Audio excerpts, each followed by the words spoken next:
Hello and welcome to another special edition of the Sharesify podcast. Today we're delighted to be joined by Jack Featherby, one of the managers of JPMorgan European Discovery Trust. Jack, thanks for your time today.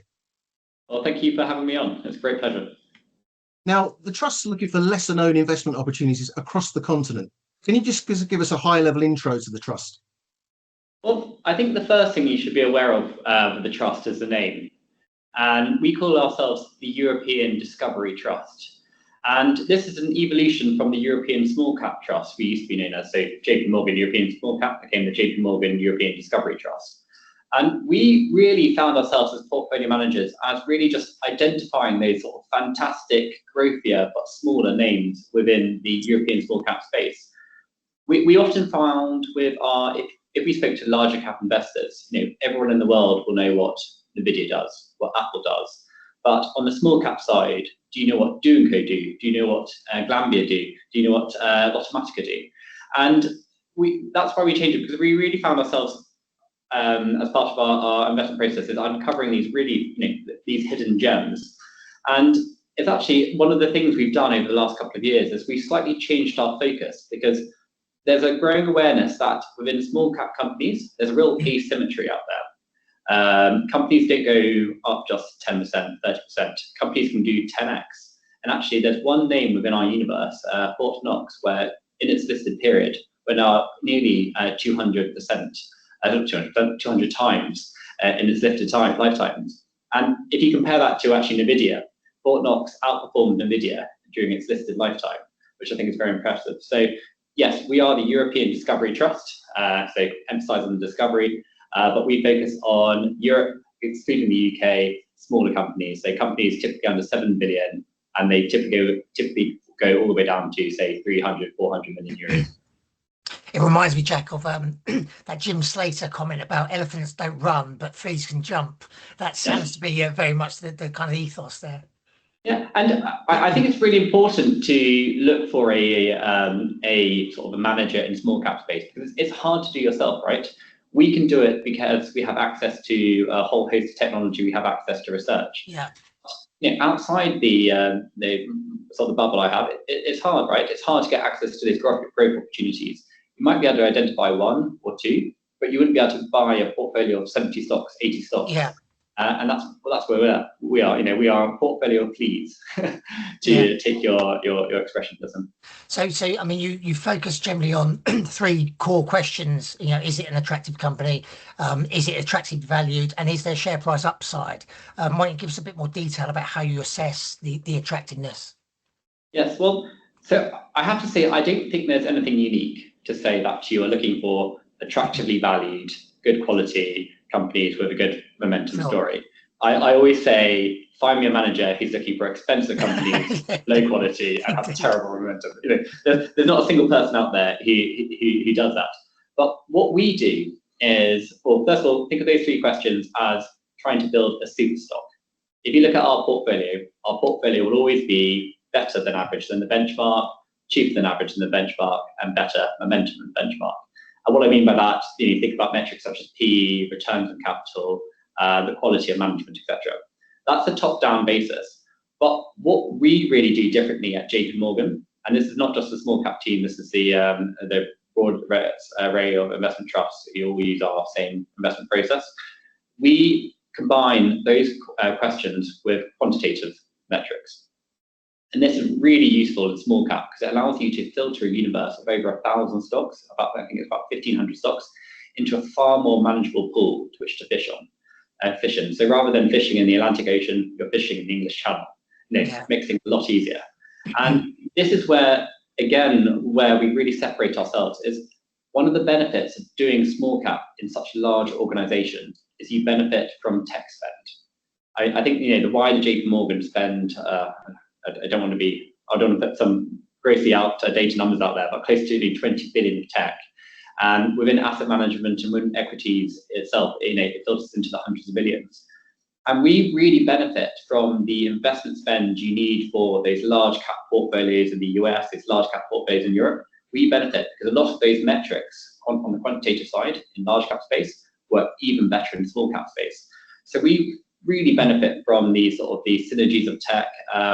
our ability to analyze companies in the smallest detail, even just identify new trades, new opportunities to come on. And in today's world with AI, you can just imagine now the power we have. We condense our entire day's morning research. Say the morning news flow comes out.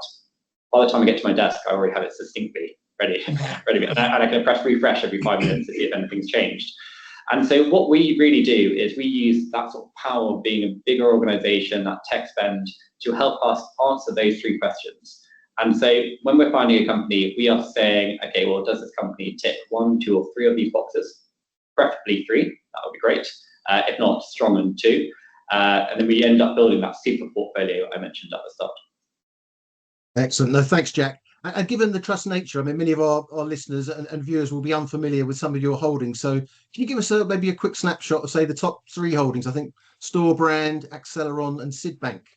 Okay, well, I will first actually answer a different question, which is why you want a trust structure in the first place.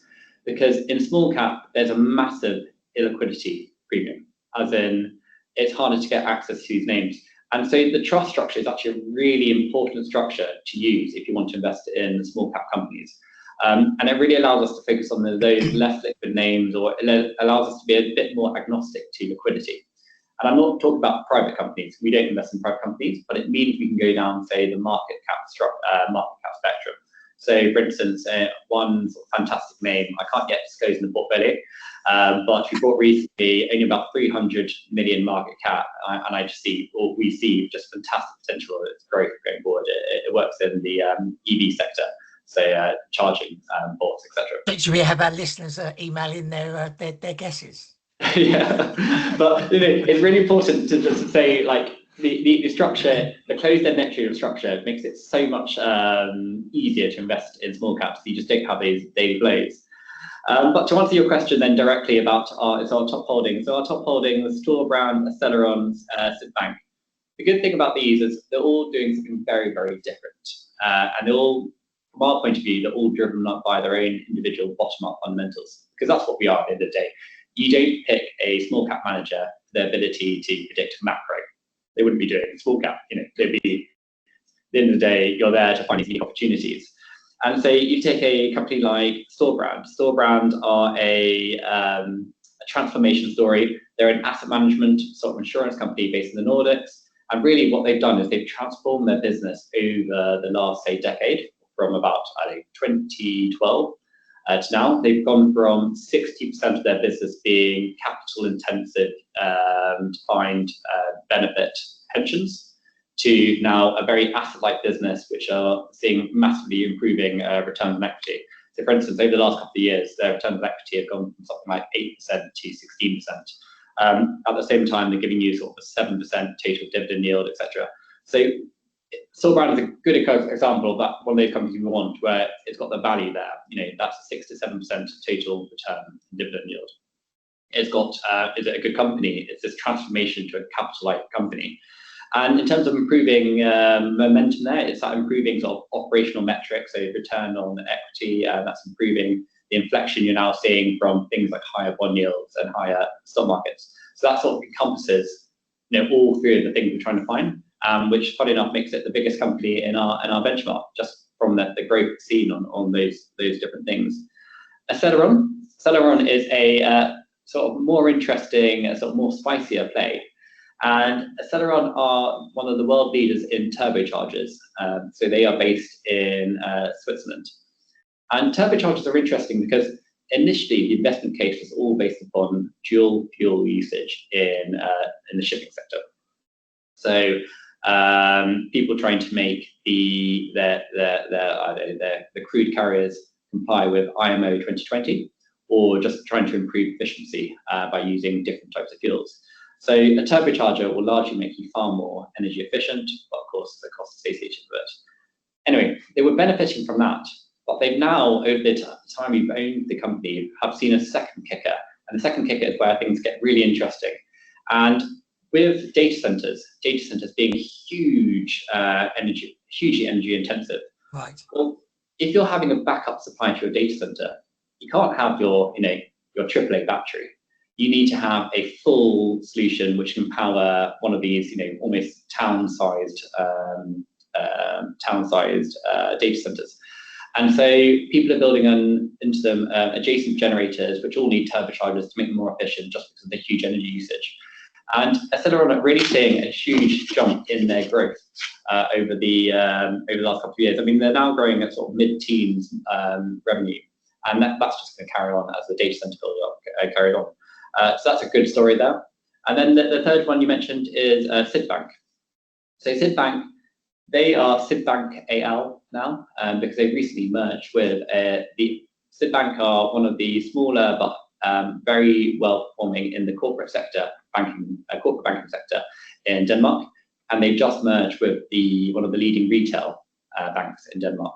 And so you can imagine now you have two parts going to whole, very good in retail, very good in corporate, and they're benefiting from first of all the synergies you can extract, but then the potential growth of being the bigger market position.